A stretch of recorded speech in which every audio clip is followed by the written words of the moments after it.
Finals match of our Season 2 Invitational, again brought to you by our friends over at Ultimate Guard and Carnox, is about to be underway. Barone on your left, Fronsee on your right. It's mono black aggro against mono green devotion. Perhaps Pioneer is the home of the mono-colored decks, partner. But very different mono-colored decks. The mono green one, a lot of ramp into big threats and planeswalkers, and this mono black deck very low to the ground.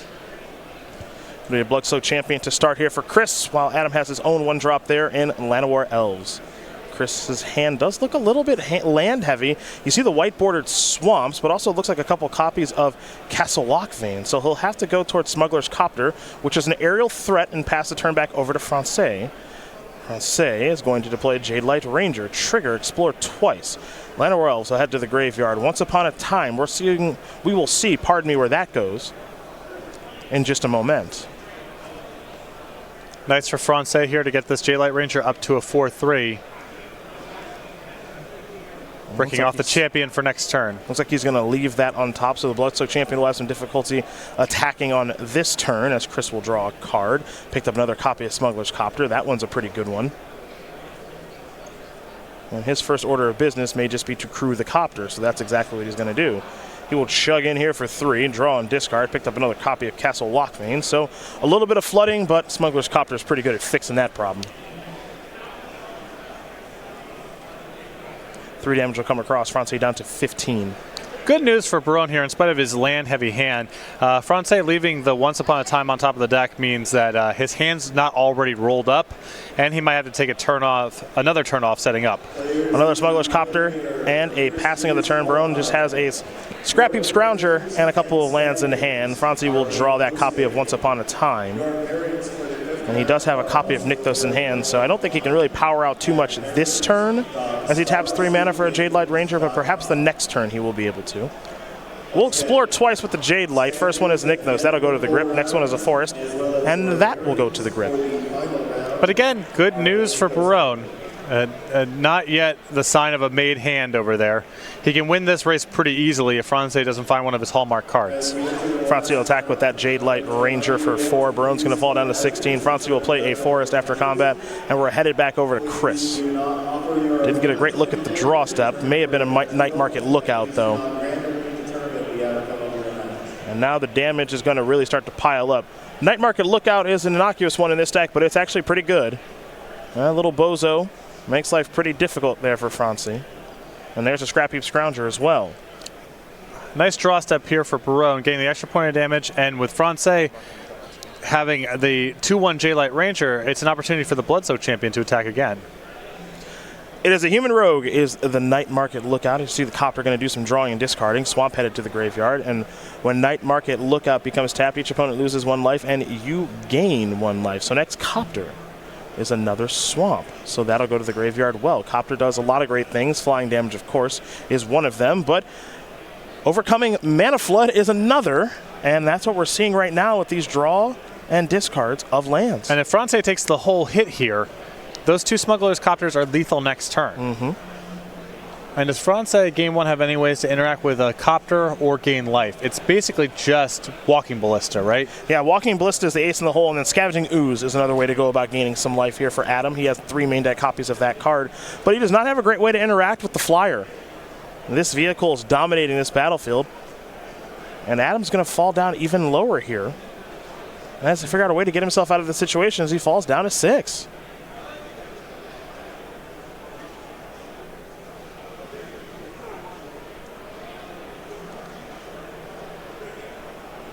For Chris, he'll play Castle. I like this.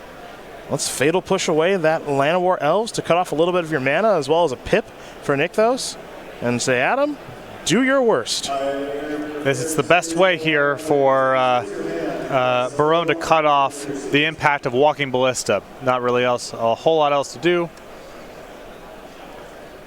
Try to just cut off a little bit of mana. Here is Once Upon a Time with a little bit of mana floating here from the Nykthos. Adam's really got to hope for something really nice here. I'm not quite sure what the best find is in a spot like this. He's going to look at those 5 cards as well as look at his hand. His hand has a couple of copies of Nykthos right now, but he's not able to generate a crazy amount of mana this time around.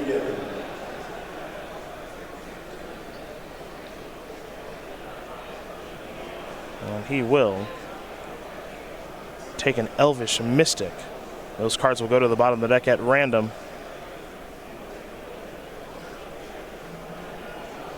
And now it's another copy of Once Upon a Time, and if that's what he's doing, I don't see a win in Adam's foreseeable future for this particular game. Yeah, he's going to give it up. Adam's the number 2 seed, not the number 5. Please switch that. Chris Barone going to win at game number 1 here over Adam Fronsee. Mono Black Aggro up a game over Mono Green Devotion, and that's how Chris would like it to go. You get in the air with Copters. A little bit of removal, a little bit of early pressure. Uses, I believe, used all of his mana every turn. Very close to it. Hand was very land heavy, but Smuggler's Copter smoothed it out. Very quick, fast, and easy game number 1. And either player are going to be sideboarding here, of course, because sideboards don't begin until game number 3 of competition. So game number 2 is going to be underway here pretty quickly. And we will not waste any time getting there. Adam shuffled up very quickly. A little frustrated, it appears, but this is a difficult matchup for him. It's very important for him to be on the play and really build a sizable advantage with those mana creatures and, of course, with those planeswalkers. He's got to get to those, though.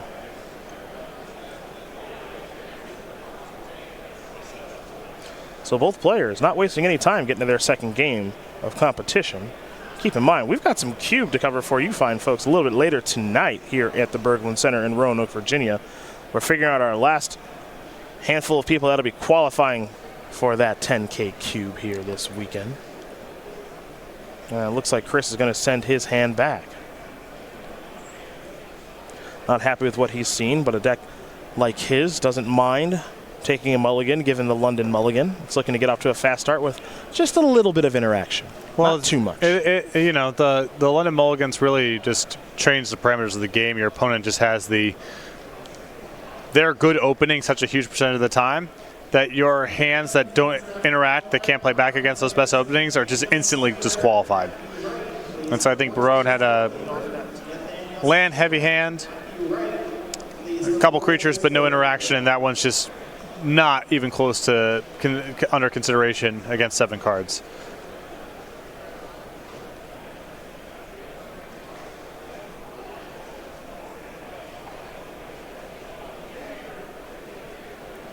Well, his hand looks maybe a little bit better here for Chris. Nothing too special.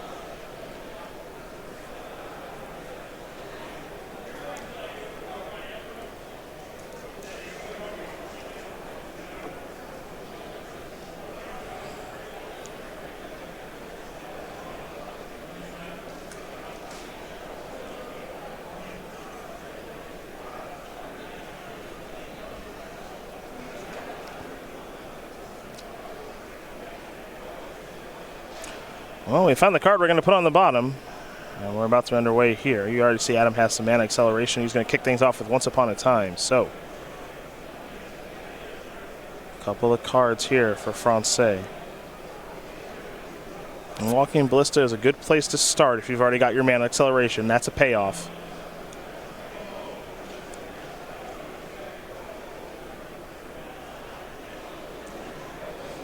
There's your Forest. There's your Elvish Mystic. Castle to start. That means no 1-drop here for Chris. As good as Castle Lockbane is in this style of deck, it doesn't enter the battlefield tapped a non-zero amount of the time. Yeah, the deck is not actually that loaded with swamps as far as these things go. 24 lands, which is on the heavy side for an aggressive deck, but 4 Mutavaults, 4 castles, and 1 Urborg. Adam able to use the Elvish Mystic and a Forest to play Burning Emissary, red-green floating, use that green to deploy an Elf, and then use the other Forest to deploy an Elf, of course not using a red mana to cast one of those green spells. So he's in the clear, and he's got plenty of knuckleheads on the battlefield as we pass the turn back over to Chris, who's now got a Mutavault. Yeah, and unfortunately for Barone, a lot of his creatures just can't block. Like, literally have the text box, so they cannot block. They cannot block, yeah. So catching up from this sort of style, even though this is not necessarily what Fronsee wants to be doing, he wants to be playing towards something big, going wide this fast is not the easiest thing for Chris to interact with.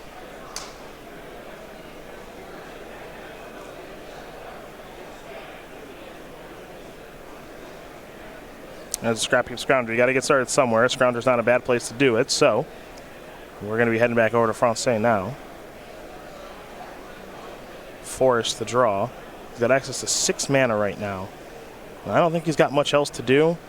You see his hand still has a forest left in it, but there's a Walking Ballista and an attack there for 2. So, if Chris can take care of the Walking Ballista, Fronsee is going to have to top deck something good to keep the ball rolling. For now, he'll attack with a Scrap Heap Scrounger.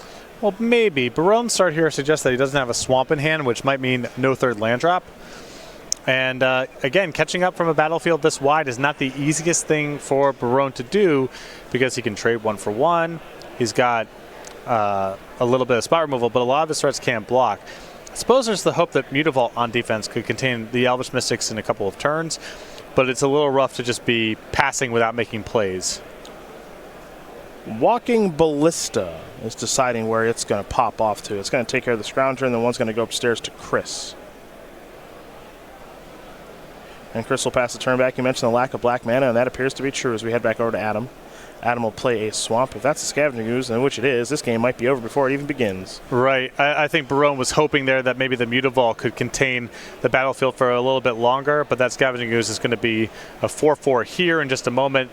That disqualifies Mutavault as a blocker, and Fronsee is going to be able to go wide and maybe even attack with his elves into that Mutavault to finish out the game. Swamp the draw there for Chris. He's going to need another removal spell to take care of that Ooze because that thing is going to be problematic. Now, it looks like he does have a copy of Swift End in his hand. So Swift End can, of course, take care of the Scavenging Ooze at a cost of 2 life, but it might be worth it, especially if you get Murderous Rider on the battlefield after that. Well, there's some hope here from Barone. I mean, you got any of Fronsee's top end, the premium cards in this deck, that's going to end the game here. No way to catch up. But imagine Fronsee draws lands for a little bit while here. If you use a removal spell on the Scavenging Ooze, then you play a 2/3 lifelinker against a battlefield of 1/1s and 2/2s. You might stabilize and then start deploying the cards in your hand. He's got to miss a lot of draw steps to do it, but it's possible. Yeah, see, I don't like this play a ton by Chris. I'll tell you why. If he leaves the Mutavault back on defense, there's a good chance that these elves don't attack. Right. Maybe he just attacks with the Scavenging Ooze and the Burning Tree Emissary, and then you get the Swift End, and then you don't take that much damage. Now, it's very easy for Adam to just say, I'm coming in with everybody. Yeah, there is not even a mistake to make. Yep. And there's Burning Tree Emissary, pass the turn back. And you want to give your opponent the opportunity to make a mistake. Now, fortunately here for Chris, he's drawn a land. That's a timely one because now he can play Murderous Rider, and he's also got another 1-drop in his hand to play. And I believe it's Knight of the Ebon Legion, which is a 1/2 that is eligible to block.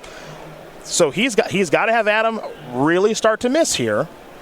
But Adam's got some misses. He's also got plenty of hits. Any of Fronsee's big draws should blow the doors off of this game. But he needs some help, or else Barone's going to be able to start leveraging the extra cards that are in his hand.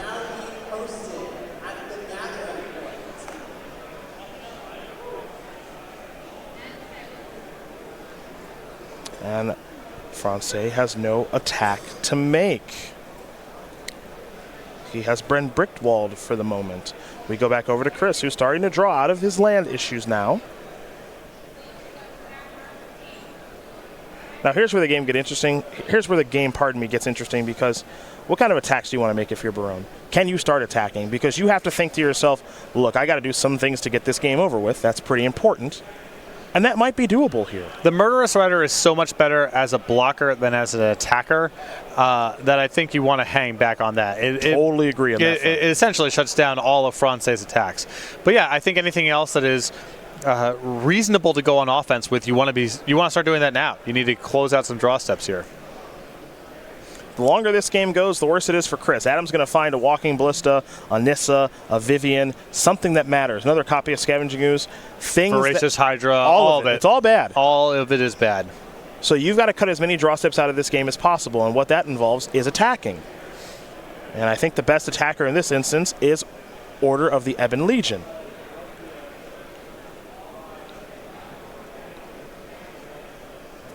And I like this attack a lot. I really do. To the point where I wouldn't hate a pump either. No, start getting the ball rolling here. Love it. Here for it. You get to play another one of these vampires post combat. And pardon me, it's Knight of the Ebon Legion, not Order. That's an oldie but a goodie. Order of the Ebon Hand is the one you're thinking of. Yes. Well, I know this one. That's a Blood-Soaked Champion. These vampires will get counters, and you pass the turn back. You need Adam to brick again. Let's see what he draws. That is not a miss. Well, it certainly could be.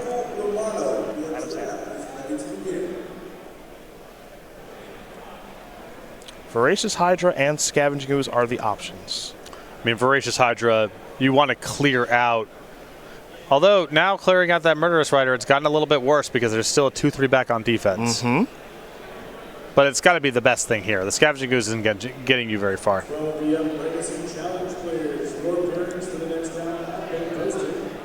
Yeah, it feels like you probably got to clear it out of the way, right? Yeah, I think it's not in dispute here. It's just too powerful as a blocker. There's your land for the turn. Bunch of mana. There's Voracious Hydra for 4. Or I guess you could just go big here, right? I don't really like going big because the Knights have Death Touch. Right. So you're not going to get anything done in that regard.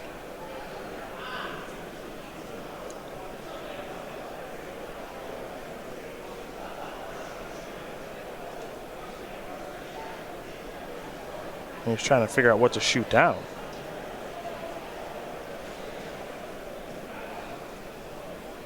I'd be surprised if it's anything but Murderous Rider. Right. I mean, you got a 2-3 lifelinker lined up against 2-2s and 1-1s.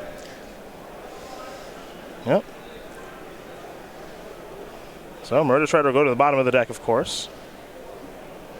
Chris will gain a little bit of life. He'll go up to 7 now, given the lifelink on the Murderous Rider.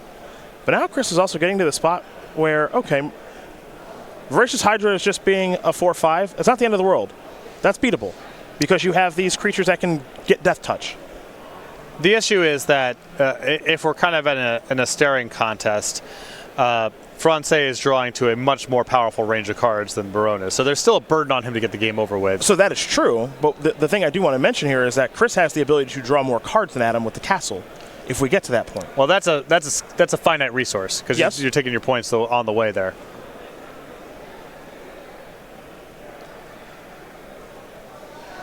But the tenor of this game is getting a little bit interesting here, and I am curious if he actually wants to try to make another attack. Remember, Blood-Soaked Champion can't block.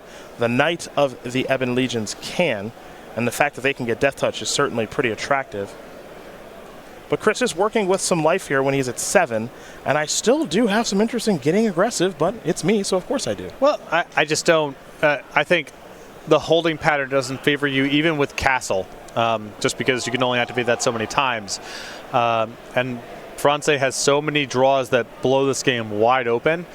Now, that isn't to say be reckless, because Barone is also in a position where he might die on the way back pretty easily. But you got to try. I like this. You gotta keep throwing these jabs. There's no way you're going to win this game just sitting back on your heels. Even if this is not ultimately a winning path, I think the alternatives are much worse. Yeah, I don't think sitting back is a winning proposition. And this might just be an attack where you say, you know what? Okay, take 2. No pumps.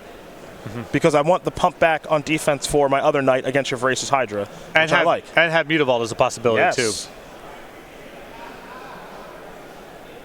Night Market Lookout. Night Market Lookout, okay. Adam will draw. A very important draw step. This game might be getting a little bit away from him. Didn't get a great look at it.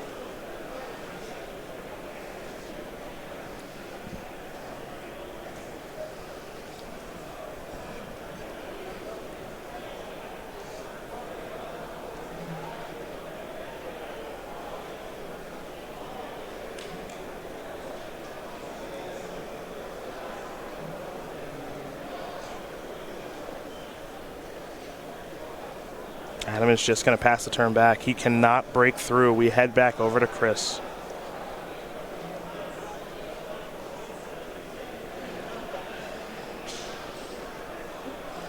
And Chris is starting to get to the point where he can make the same attack. Yep. As you know, Fronsee's hand is pretty much face up. He plays only at his main phase. So you don't have to worry about him having drawn a combat trick or a removal spell.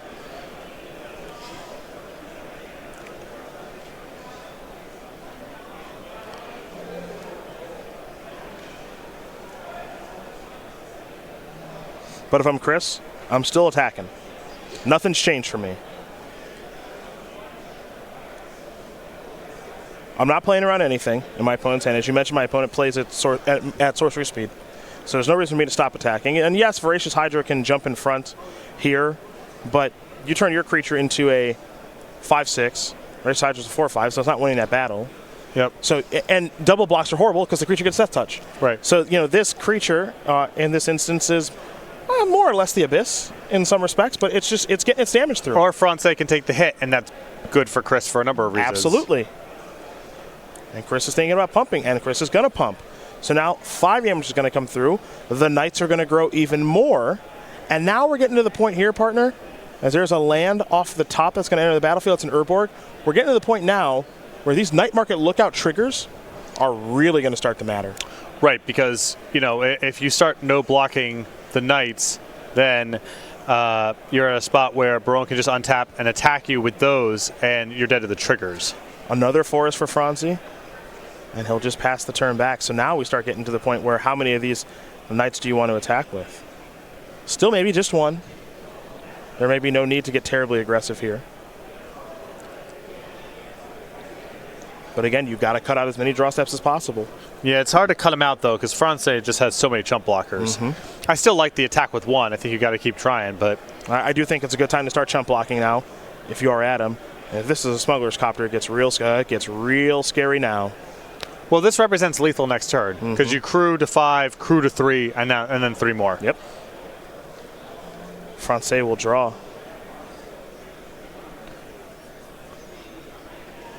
And his blocks are still excellent. It's another forest. He'll just pass the turn back. Crew once. Fronsee down to 6. Barone up to 8. Fronsee down to 5. Barone up to 9. This mono black deck that had some mana issues in this second game, stumbling and fumbling out of the gate, while Fronsee had a Walking Blizzard as his payoff card, but that got fatal pushed, and it took him too long to cobble something else together. Yeah, this is a dispiriting loss here for Fronsee to open on that sort of start on the play with Barone enter the battlefield, tap, land, turn 1, turn 2, Scrap Heap Scrounger, and then to get here. Here come the beatdowns. Smuggler's Copter will trigger. Barone will draw and discard. There goes a Knight of the Ebon Legion, and if he's discarding that, his hand is good. Puts you down to 1. Crew with a Night Market Lookout, and that is going to do it. Chris Barone comes all the way back in game number 2. A dispiriting loss, to say the least, for Adam Fronsee, and for our number 1 seed here in the top 8, and been number 1 all weekend long. He's up 2-0, and his deck gets even better after sideboard. You see the sideboard there at 4 Leyline of the Void, 4 Noxious Grasp, 3 Legions End, 2 Collective Brutality, a Kalitas Trader of Get, and a Duress. I think that the Kalitas and the Noxious Grasps are easy, as is Legion End. And Collective Brutality is even over the line. It might be too narrow to bring in this sort of matchup. 2 mana, you're really only killing the mana creatures, but just another option afforded to Barone if he's got some cards in his main deck he's not interested in. Other side of things here for Adam Fronsee, he's got 3 Shapers, Sanctuary, 3 Nylea's Disciple, 2 Reclamation Sage, 2 Lifecrafters, Bestiary, 2 Unravel the Aether, a Nulamog, a Whisperwood Elemental, and a Questing Beast. There are a couple of good cards here, but nothing that really stands out in my opinion. Yeah, I don't mind some mixture of Unravel the Aether and Reclamation Sage as an answer to some of the artifacts. I could see bringing in the 1 copy of Whisperwood Elemental if you think the scenario where you're tutoring for it isn't going to come up, but I'm not that interested in Shaper Sanctuary. I think the game might get played on too fast of a timeline, and the rest of it, I guess Nylea's Disciple is reasonable. I mean, if you think that you can win a game where things slow down a little bit and you want to play draw step to draw step, but against all this removal, that might not be the way to go. Well, those are the options there for both players, everybody, and we'll be underway here for game number 3 in just a moment, but we know what these players are playing for, and Chris Barone is 1 win away from getting it. It's an invite to our Players' Championship, being that last person in, and that tournament's coming to you real soon. It's been a while, but I feel like I've seen this movie before. Pass the turn back. Is it a top deck? Oh it's my God, Pendelhaven. Pump and attack? Is this real? Oh my God! Oh no!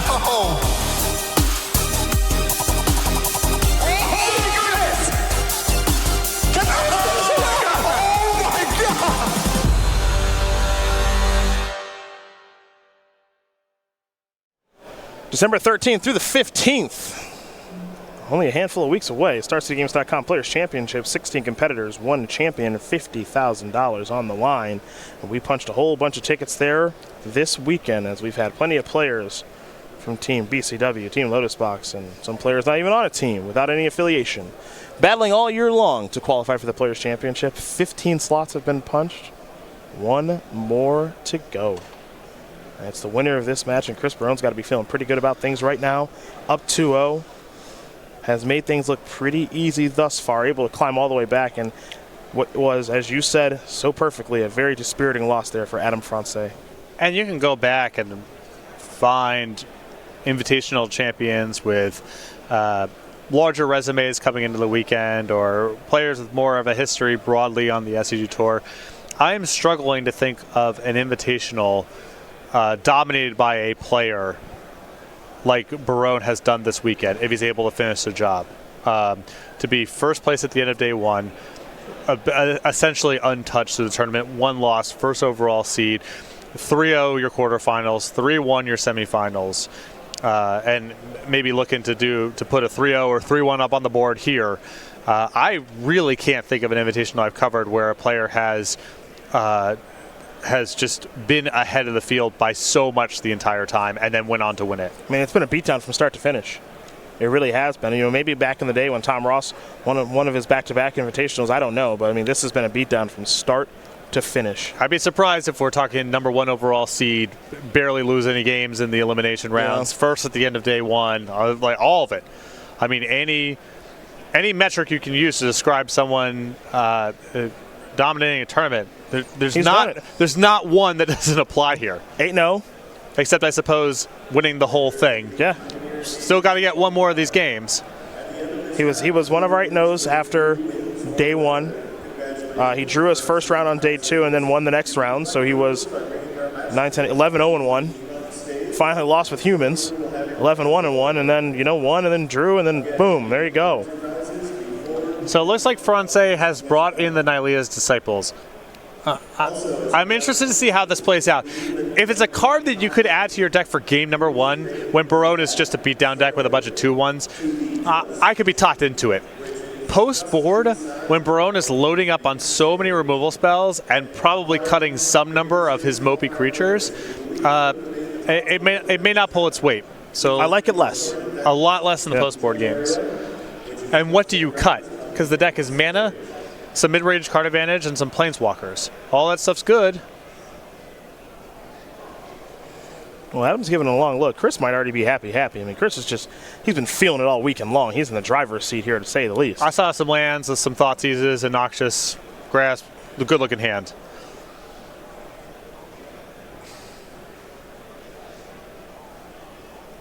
Adam with the long look. He's going to send it back. He's not happy with what he's looking at. I'll say this. We've been watching the Adam now for the better part of 3 days. And now here in the finals, I think his play on the table, he is not bad at 1,000. There have been some stumbles, but I really trust his mulligan heuristics. He's been very aggressive about mulliganing. He plays decks where that's a lot of what the game is. And I think he's been very thoughtful about how his opening hands can develop, what are the missing pieces, what do these 6-card hands look like in comparison. And I think that if you're playing these big mana strategies, where a lot of the wins you're going to have, your position's going to be super dominating, you can afford maybe a little bit of looseness on the table, but this is where the game will get decided a good percentage of the time, and I think Fronsee has been navigating it extremely well. Yeah. And it's important that you do navigate this area of things very, very well, especially for the deck that he's playing.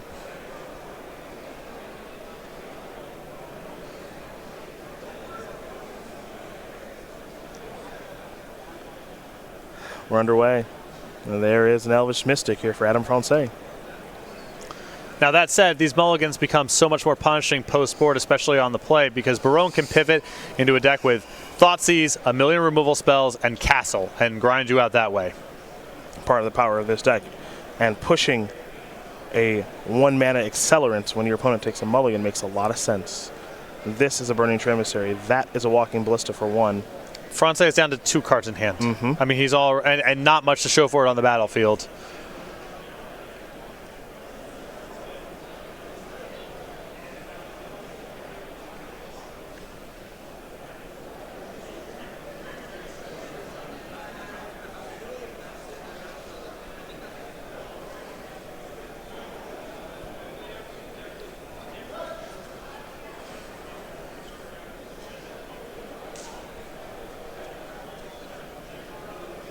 Chris giving it a long look before maybe deploying a Scrap Heap Scrounger here.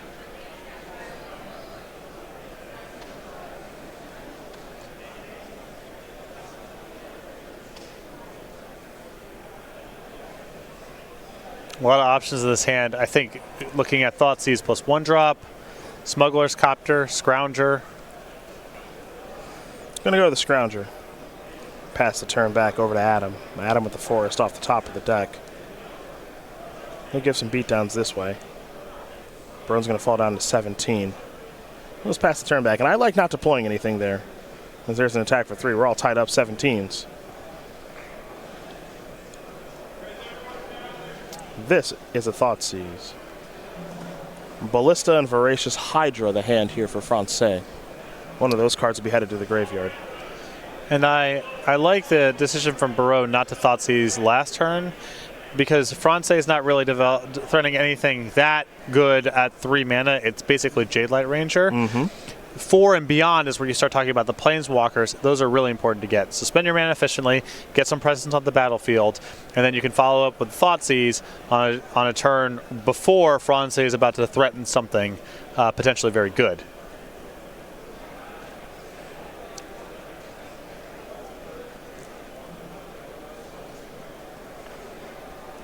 There goes the Ballista. I like that selection too, because you have a Noxious Grasp for the Hydra. Right, and a lot of this just you had to think about what's the worst case scenario if Fronsee draws a land next turn. None of those cards matter very much if Fronsee misses.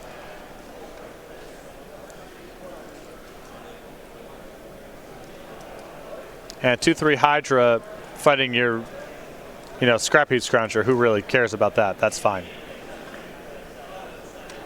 Now there's the Copter. Pass the turn back. Will Barone over to Fronsee, who's got a Voracious Hydra, and now he has a Shaper's Sanctuary. So this is out of the sideboard.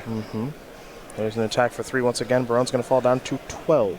Good for playing around removal, but now with Barone having developed his board a little bit, it's possible he doesn't even need to cast removal spells for the rest of the game. He might be able to win the race just with what he already has.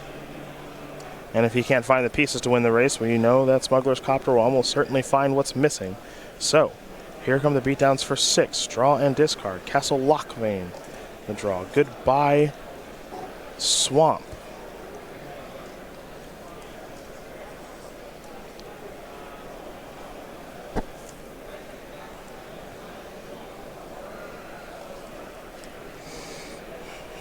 And there is Castle.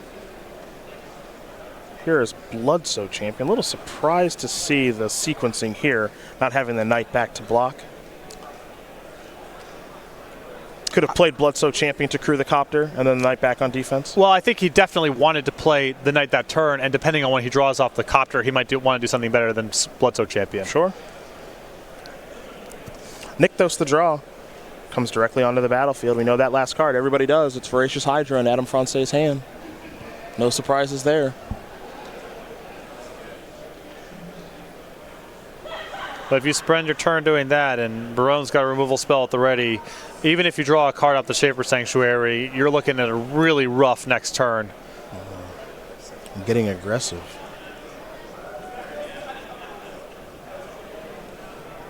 Here comes the big Hydra. He wants to fight something. Actually, no, he just wants going big. Let's go big. How about dead? Trigger the Shaper's Sanctuary. Draw a card. Hydra down.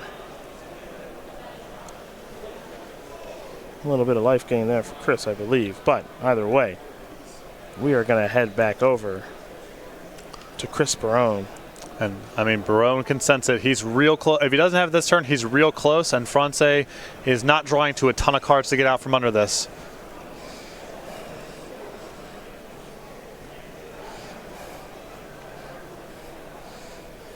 been a one-sided beatdown here, folks, all weekend long. Didn't know who Chris Barone was coming in. Well, we will certainly know by the end of it. As he might be headed to the winner's interview with Brian Gottlieb here in just a moment. Noxious Grass will be discarded there from the copter. No cards in hand, of course, there for Chris. So Adam's going to see if he can find some good blocks. Not some real good blocks being made. He's going to fall down to 5. And now Bloodstake Champion will come back and grow the Knights. And Adam, might be your last draw step of the tournament, my friend, in what has been a very good tournament. 8-0 with Tron, 5-3 with Mono Green Devotion into the top 8. Had to win his winning in to even be able to make it here. Not to make too fun of a point of it, but Barone's draw in game number 2 was so bad. Yep. And we're still here. We are still here indeed. There's Jade Light Ranger. There's your land for the turn. Pass that turn back.